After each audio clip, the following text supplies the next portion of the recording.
Amici di Diffusion, benvenuti alla puntata del giovedì. Avete preso carta e penna? Sì, perché questa sera la puntata dedicata a Più Bio, ovvero dedicata al fantastico mondo della natura. Dopo Timo, Rosmarino, Rabarbaro, Stevio, questa sera parleremo di una pianta altrettanto nobile, nota anche agli antichi per le sue proprietà benefiche e ben nota alle casalinghe e alle cuoche per impreziosire numerosi primi piatti, come per esempio i tortelli, burro e, avete capito, questa sera parleremo della salvia in compagnia del nostro amico Sauro Biffi. Dunque, prima di tutto gli effetti fitoterapici, le proprietà benefiche e poi spazio anche alla cucina con appunto la ricetta per la preparazione di un gustoso secondo, il pollo alla salvia. Non mancate!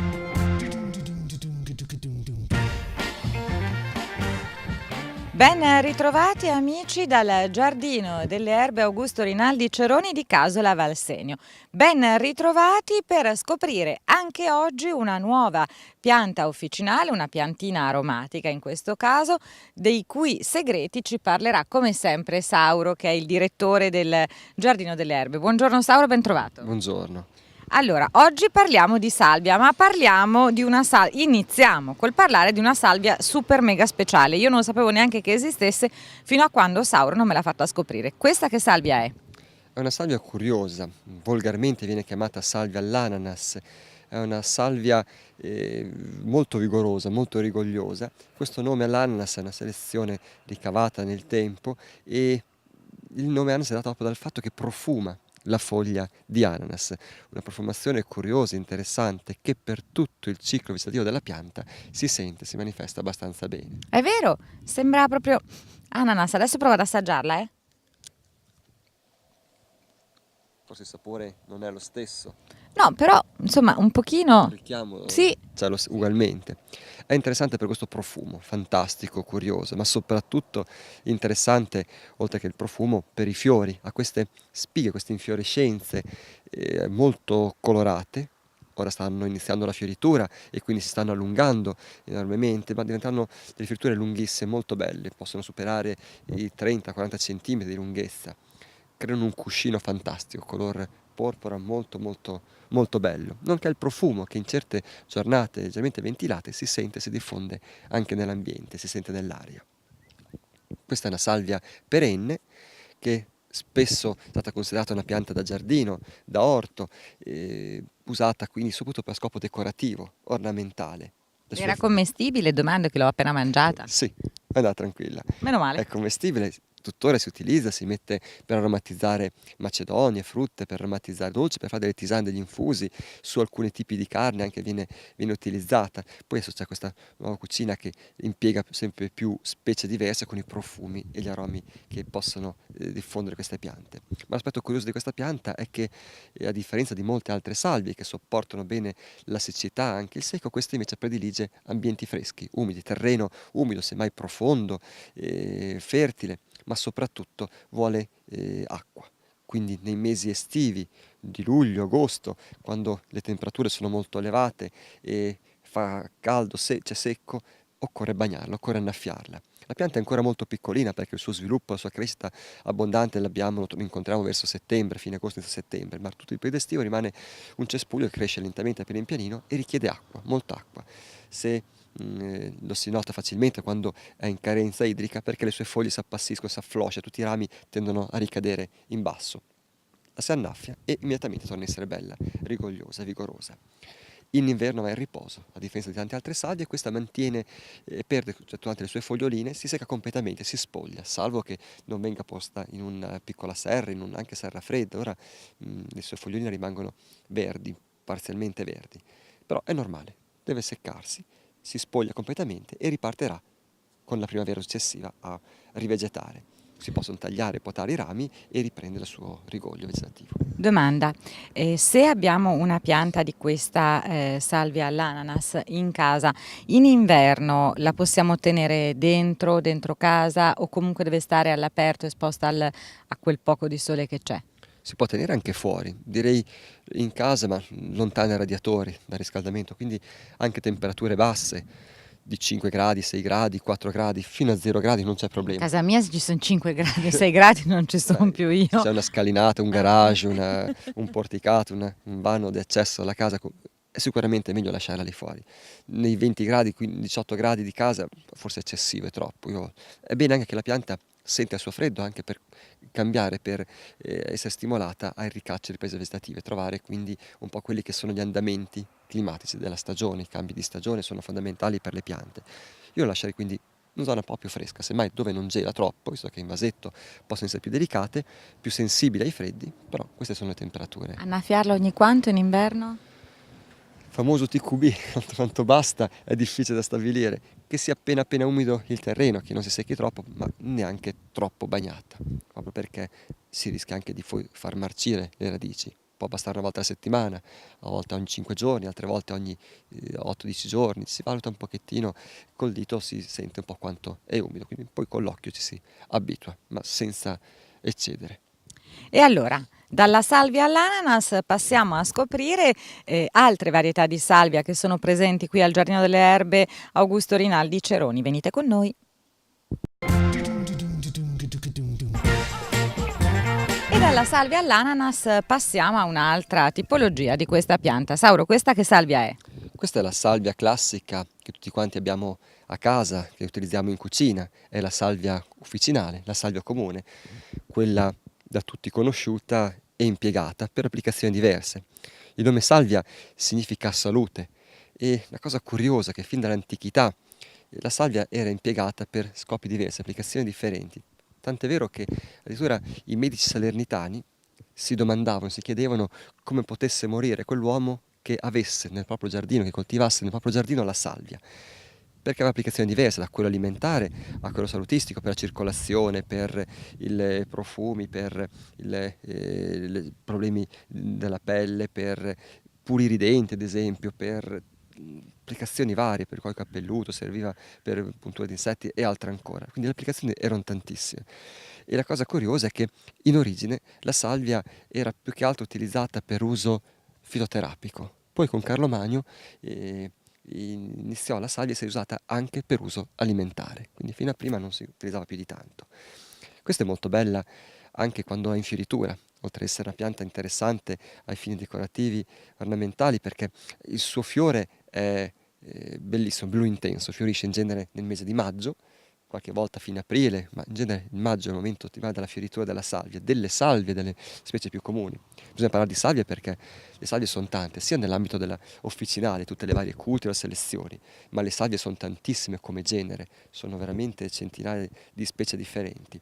E questa è quindi comunissima nell'alimentazione perché le applicazioni sono diverse, è comunissima l'uso delle tortelli burro e salvia qui da noi. Niente, non trovate il mio entusiasmo perché a me la salvia non piace neanche un po'. Tant'è vero che quella all'ananas l'ho assaggiata perché mi incuriosiva. Questa tanto so che non mi piace, perciò non l'assaggio, fidatevi. Sauro, l'hai assaggiata tu? Adesso, in questo momento no, però è la salvia che mangiamo sempre, che utilizziamo in cucina, secondo me è buona. Oltretutto è utile anche proprio per la pulizia dei denti, per le gengive, Io ho il dentifricio. Era il vecchio dentifricio di un tempo, si staccavano le foglioline e si frizionavano, si strofinavano proprio sui denti in questo modo. E così era un modo per rinforzare anche le gengive. Questo è un metodo, chiamiamolo povero, però interessante, che tuttora, e da qui tanti dentifrici, poi anche alla salvia, all'estratto di salvia. Poi avete un po' quel sapore lì di arrosto quando andate in giro parlate a qualcuno, però va bene lo stesso. Diciamo, prima, ad esempio, l'uso fitoterapico che si faceva anche un tempo, una vecchia ricetta, un vecchio rimedio era quello di fare un pediluvio nell'acqua di salvia, per la circolazione, per la sudorazione. Ecco, quindi una bella manciata di foglie di salvia messe nell'acqua calda, lasciate macerare, quando l'acqua è tiepida immergiamo i piedi all'interno e lasciamo i piedi immersi per 10 minuti, un quarto d'ora. Poi ci si cuociono i tortelli? No, adesso chissà che l'odore quale sarà, comunque utilizziamo, e questo darà sicuramente un beneficio ai nostri piedi, alla nostra circolazione, d'estate in particolar modo è utilissima. Questa si propaga, si moltiplica facilmente, sia da seme, perché ora non sono più fiorite, ma i loro fiorellini andranno a maturazione, sono fiori fertili e faranno dei semini, delle piccole sfere di colore marrone scuro nero, che germineranno in tempi brevi, 20 giorni, 15 giorni, sono facili quindi da riprodurre le salvie. Oppure altre tecniche diverse, dalla talea alla divisione di cespo, alla propaggine. Ma la pianta è anche interessante perché, come in questo caso, le vediamo sì rigogliose, ma volessimo rinnovarle completamente, potremmo tagliarle basse rasoterra e ricacciano con grande facilità. Questa è stata raccolto il seme solamente, su altre file abbiamo fatto dei tagli per distillarla, per raccogliere parti per applicazioni differenti, impieghi differenti della salvia. Quindi ecco, questa rimane una delle quelle poche piante, poche fino a un certo punto comunque, di uso culinario aromatico, ma che hanno tantissime proprietà. E poi da qui tante selezioni, l'uomo si è divertito nell'arco dei secoli a isolarne diverse, anche dalla stessa salvia ne troviamo alcune con le foglie più grandi, foglie più piccole, alcune addirittura che colorano le foglie anziché il fiore, quindi non è più richiamo il fiore stesso che appare molto poco, ma quello che interessa maggiormente diventano dopo un po' di tempo le foglioline che si colorano, ma sono tante. E allora adesso lasciamo questa salvia anche perché ci sono delle orribili cavallette, voi non le vedete, io ho il mio da fare con le cavallette e andiamo invece a scoprire l'unica salvia che io, a parte quella all'ananas, scusate, che ho assaggiato, ecco l'unica salvia che mangio anch'io, quella che si può fare fritta.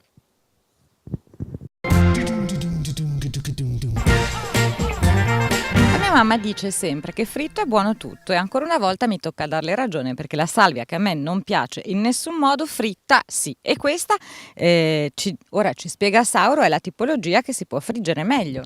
Questa è un'altra specie di salvia, è una salvia ibrida, interessante perché nel suo sviluppo, nel suo rigoglio vegetativo, le foglie diventano molto grandi, sono già più carnose rispetto alla salvia officinale e ora sono piccoline ma raddoppieranno, triplicheranno le loro dimensioni diventando molto più lunghe e più larghe ed è quella che nella tradizione popolare, nell'uso comune, si tende a friggere, si tende a utilizzare proprio fritta. Anche le altre salvie possiamo friggerle, ma questa è proprio quella specifica, proprio perché ha consistenza e spessore differente, forse leggermente meno profumata, meno aromatica dell'officinale, ma appena appena, quasi non si nota la differenza e diventa bellissima dopo da friggere. In certi periodi dell'anno sono grandissime, enormi, queste stanno ricacciando, ripartendo e quindi stanno crescendo, ora sono un pochino più piccoline, ma proprio quella che è interessante è la consistenza, che sono più spesse, più ispessite rispetto agli altre salvie. Questa è una salvia che, a differenza delle officinali, ripeto, è ibrida, ma soprattutto fa dei fiorellini molto ridotti, non fa le classiche fioriture belle intense come rigogliose, appariscenti come la salvia officinale, qualche fiorellino blu-violetto, ma piuttosto sporadico, mentre quello che appare è la dimensione enorme della foglia. Domanda, questa salvia la possiamo, come immagino tutti gli altri tipi di salvia, coltivare in casa. Ha degli accorgimenti particolari che dobbiamo tenere? Qui vedo anche una fogliolina un po' strana. È una malattia? Sicuramente no, perché se l'ho vista io non è assolutamente niente di grave, però chiedo a te. La salvia può crescere, sì, in vasetto senza grossi problemi, mantenere in un vaso che possa drenare facilmente, dove l'acqua non ristagni troppo, però va bagnato ovviamente. Si può tenere anche in casa, sul davanzale, sul bancone, sul terrazzo sicuramente. Continuo a ripetere sempre che il vaso più è grande, meglio la pianta sviluppa, meglio la pianta cresce e si adatta più facilmente. Le patologie principali, quando c'è molta umidità nell'aria e temperature elevate, facilmente va incontro all'oidio, al mal bianco cosiddetto, a volte compaiono delle piccole ruggini, spesso ancora viene attaccata dal ragnetto rosso, da afidi, sono frequenti vedere questi insettini sulla foglia, o cicalino o altri insettini che vanno ogni tanto anche a rosicchiarsi la fogliolina. Un piccolo trattamento può servire se non vogliamo usare prodotti di sintesi, possiamo usare prodotti naturali a base di piretro, oppure anche l'aglio stesso, l'ortica come repellente, come concime può essere di grande aiuto. Per il resto, come fanno molti anche, può esserci la scelta di dire tolgo la parte infetta malata in attesa che ricacci la parte nuova, sana. L'importante è creare quelle condizioni che permettono alla pianta di crescere forte, robusta, rigogliosa, senza vada incontro a patologie e malattie, quindi evitiamo di lasciarla dove c'è sempre molta umidità, cerchiamo di tenere le zone semmai leggermente più ventilate in quei periodi che può ammalarsi più facilmente. Concimiamola, teniamola rigogliosa con i concimi giusti non eccediamo con la quantità di acqua, ma neanche sottoponiamola agli stress idrici, troppo bagnato per un po' di tempo, troppo secca per altri. Va incontro facilmente a marciumi del colletto, questo, e in pochi giorni vediamo la pianta che scompare, muore rapidamente. E allora lasciamo la salvia da friggere e andiamo invece a scoprire una salvia colorata.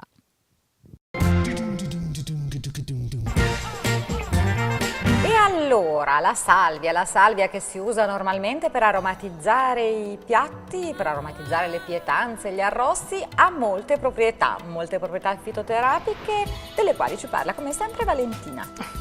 Sì, la salvia è considerata la prima donna delle aromatiche, infatti molte delle sue proprietà riguardano la sfera femminile.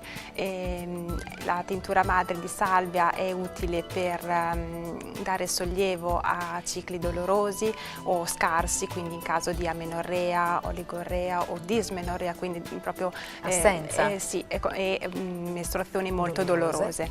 È utile anche per la donna in menopausa, perché comunque allevia tutta la sintomatologia che caratterizza il climaterio, dalla stanchezza, irritazione, ansia, insonnia, oltre a avere una particolare proprietà nei confronti della ghiandole sudoripare, aiuta proprio a ridurre la sudorazione intensa, eccessiva, tipica di questo periodo, ma anche di condizioni patologiche, penso anche a delle convalescenze o comunque persone che soffrono di iperidrosi, mani, piedi e ascelle.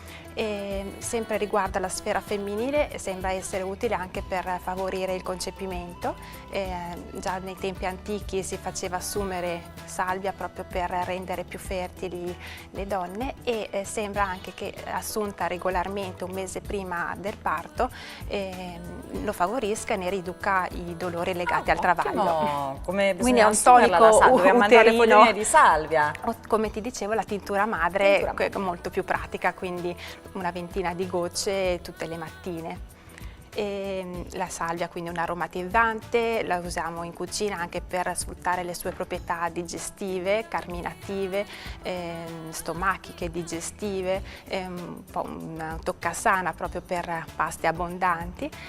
Ha un ottimo anche tonico per le gengive, la troviamo nei dentifrici, nei colluttori, proprio perché rinforza, tonifica le gengive, e anche solo se strofinata così direttamente la fogliolina nei denti, li pulisce sbiancandoli nel contempo. La salvia ha anche proprietà antibatteriche lenitive nei confronti di mal di gola, orofaringiti,